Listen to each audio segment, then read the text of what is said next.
Hey, what's up, everybody? Welcome back to another episode of The Real Heroes Show. We got Cory and Nick with you here in this video, and we're going to be talking about some Witcher stuff. The Witcher Season 2 is coming later this year, December 17th to be precise. But Netflix surprised us this summer with an anime film, which is entitled Nightmare of the Wolf, that takes place in the Witcher universe quite a few years before the events of Season 1 of The Witcher. We're excited to check it out. We're going to talk about it. There are going to be some big spoilers in here, potentially some stuff that might bleed into last season or future seasons of The Witcher. So if you haven't checked any of that out, please go do so, then come back and see us. Nick, how are you today? It's Monday, so I know the answer is probably bad, but I'm going to ask anyway. yeah, just starting off the week again, but gonna mentally prepare myself, and at least we have a lot to watch and talk about this week. Boy, do we, man. I think as of the time of this recording, Marvel and Disney's social media accounts just posted that this week's What If is Doctor Strange Supreme. So I'm pretty hyped for that on Wednesday. Shang-Chi this weekend. So there's some good stuff in the hopper. So we've got some good things cooking. But so let's talk about this Witcher film. So nice. I love short run times. Got an 83-minute long movie, which I thought was great. It wasn't like you had to set aside your entire night to watch it. Very adult oriented. In the first couple minutes of the film, there's some pretty serious blood and guts. A dude takes a tentacle through the mouth, the back of his head and through his mouth, and then his entire family gets killed too. So some pretty cool stuff in there. We got to see some powers that we have not seen in the live action Witcher universe yet, which you play the games, right? Yes. So you can probably expand on some of those things, because I'm sure that's where they're derived from. But overall, I thought this was a really fun time. I thought it was really interesting little film with some really cool action, some great animation from the folks at Studio Mirror, who have done some other work for Netflix. They've done some work for Mortal Kombat, some work for DC. So they're pretty well-known anime studio. So what'd you think of this one, man?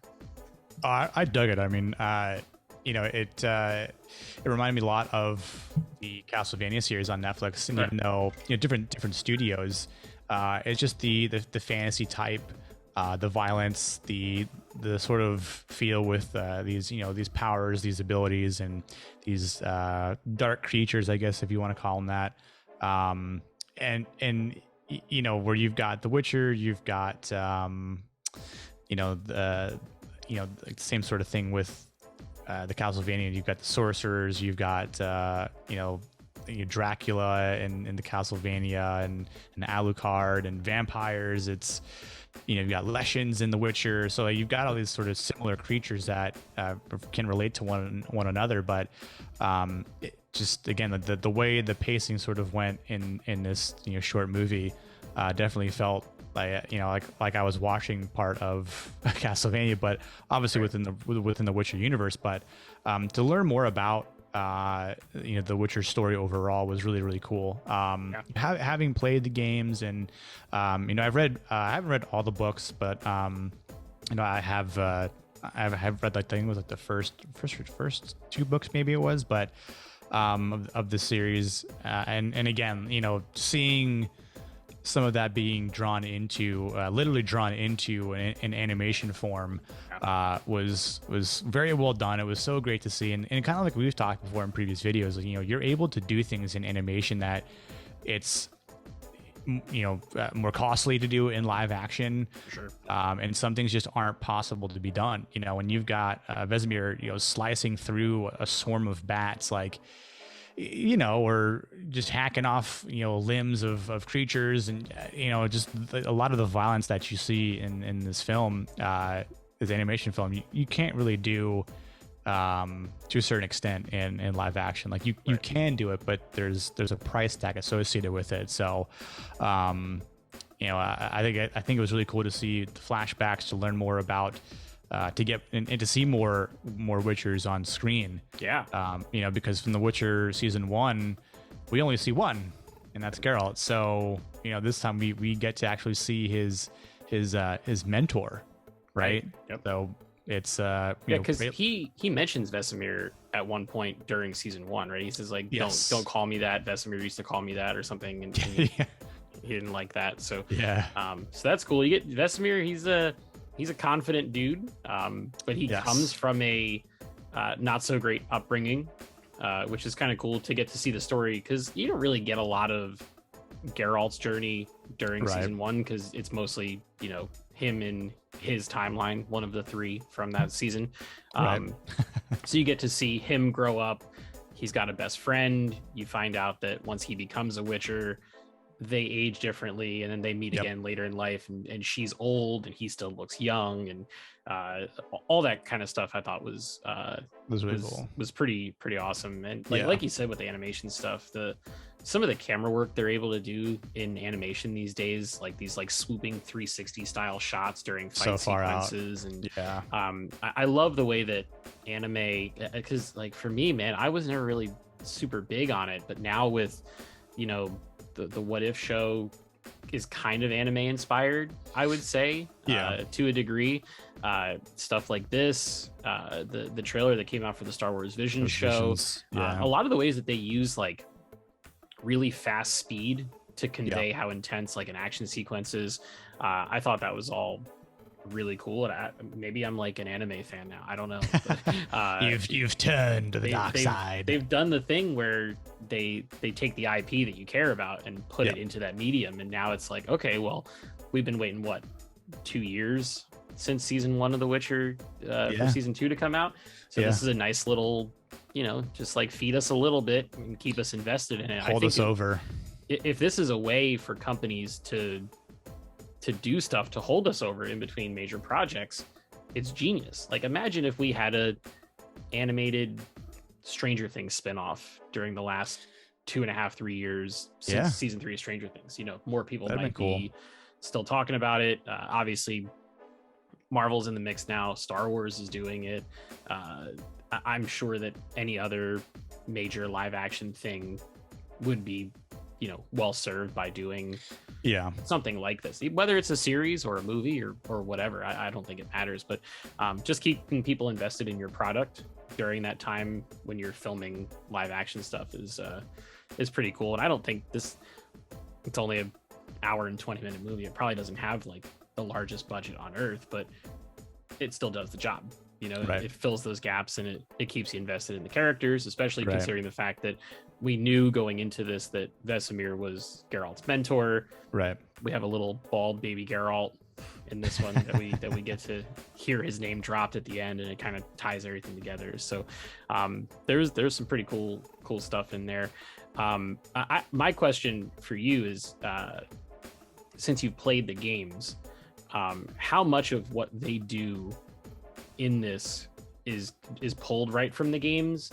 Because there's a lot in here that's way more than what we see from the live action show, and I assumed that it's probably video game stuff, but I'm curious to see how much of it you've noticed.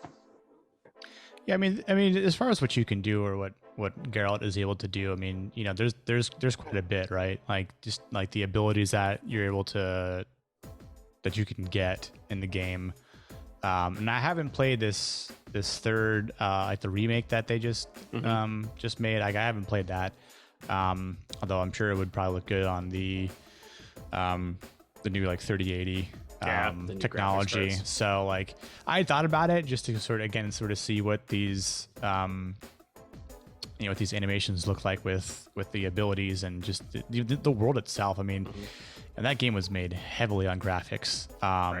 So again, to sort of see what is pulled from the game and then what gets put into this animation movie here is pretty good. But they draw quite a bit, you know, from what you can do as a Witcher.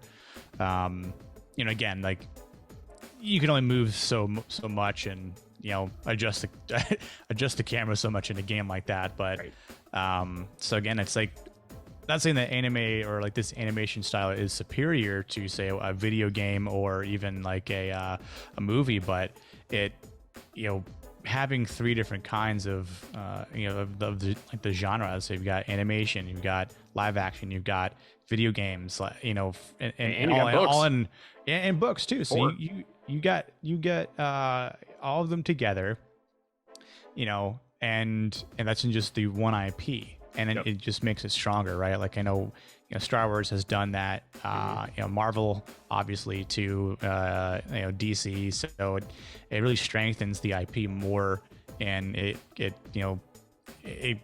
brings people closer to these characters and to what this stands for, and granted, like not everyone's going to watch this too, but I think this is something from just our recommendation, like it's worth watching. Oh right? yeah. Like I'm gonna start telling people, hey, like it's definitely worth watching, just because if you're a fan of The Witcher, you'll appreciate this. If you're a fan of anime, you'll appreciate this. If you want to learn more, this tells a great story. Prior to Geralt in season 1, or if you don't feel like reading the books, it's still going to draw things from the books, and I'm kind of curious to see what else they might do with this. And granted, this is technically a spin-off, but they could do something else like this, and I kind of hope they do another like animated short movie like this in the future. Maybe again in between seasons 2 and 3. Sure. But I like some of the similarities that we even see from season 1, where Vesemir's in the hot tub. So it seems Witchers, they love their baths. Witchers love their baths, and always going for that coin. Yeah.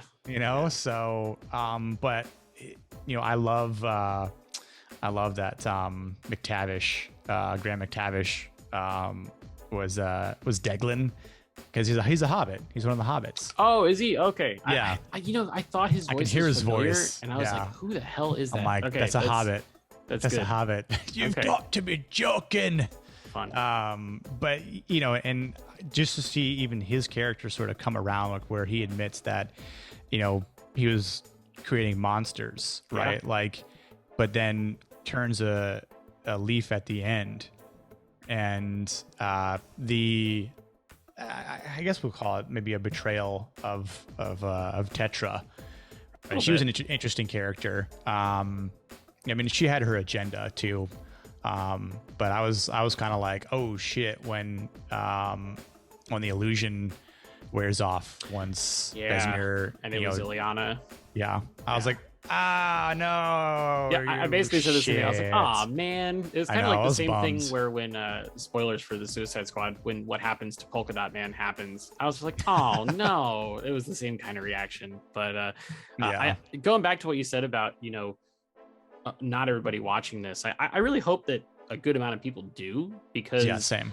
This provides some color and some information to the greater universe. It does some world building. So, the fact that we get to see multiple Witchers, and the fact that they take on, essentially their version of younglings or Padawans, and they basically say, we're going to make Witchers out of them.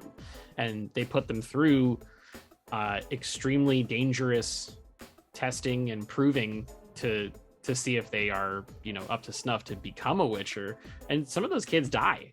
I had thought that was like a dream sequence, and no, their medallions got hung on like a tree because they're dead, right? Yeah. Like Geralt had to survive through that, and he's the main character of your live action show. That kind of gives you some ideas context, what he's been through. You also get to see that obviously the live action show plays with some shades of gray type stuff, but you get to see that the Witchers come from a history of maybe doing some shady stuff just to make some money, using cross genetics to create monsters to then swindle normal people into paying them to kill them is that's pretty shitty. So the Witcher Geralt in the show is our quote unquote hero, but for him to get there, I think at the end, what is his name, Deglin, who's Vesemir's mentor, he tells Vesemir to find the kids and make better men out of them. So like that informs the show, and the fact that Geralt is supposed to be better than the generation of Witchers that came before him.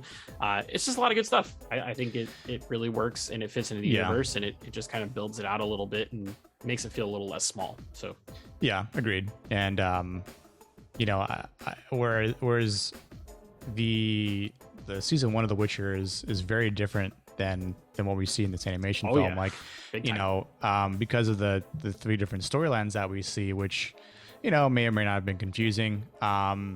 But to see, something that's super consistent like this and telling a story, like you were saying, to make a better man with Geralt, and he tries to be, but he's not, the Witchers, even in this film, or, they're not like held in high regard. No. Not everyone liked Geralt in the show. Right. Or, and I'm kind of curious to see what they'll go with season 2. Obviously, I know they're going to be following along the books very closely. I think the author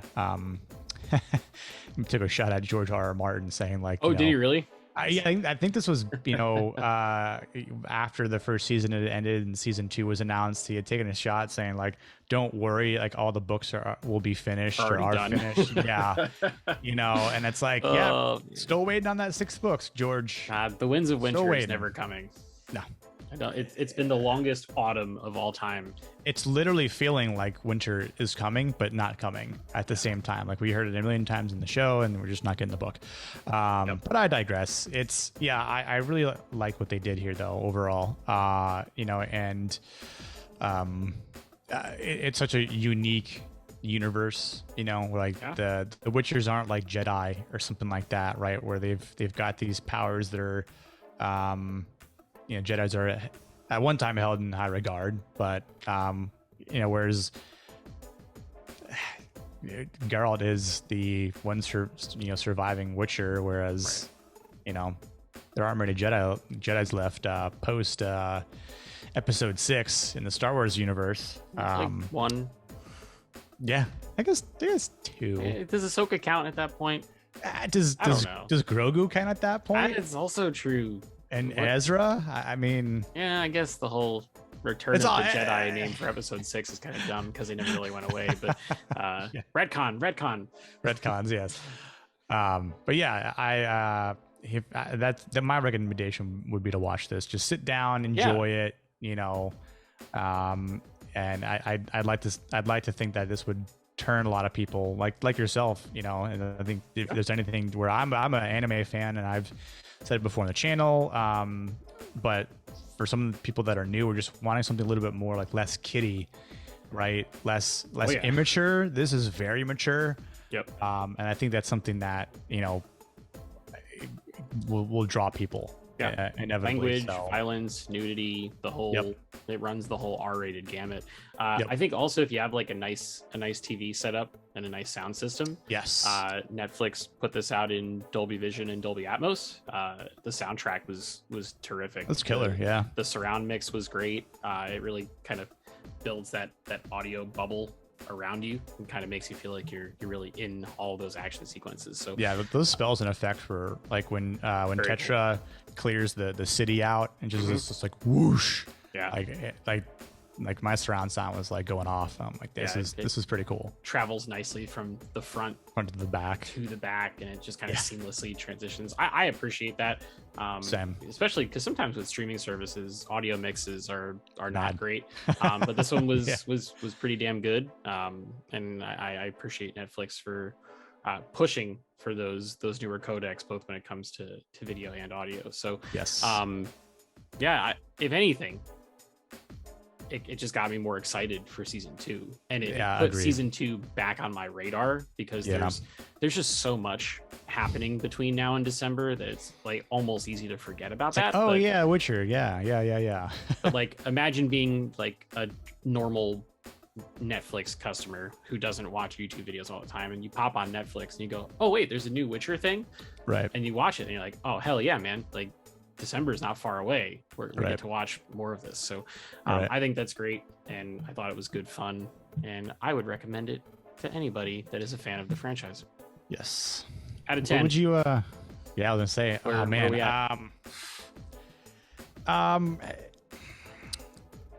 all things considered, I think I want to give it like a solid 8, maybe 8.5.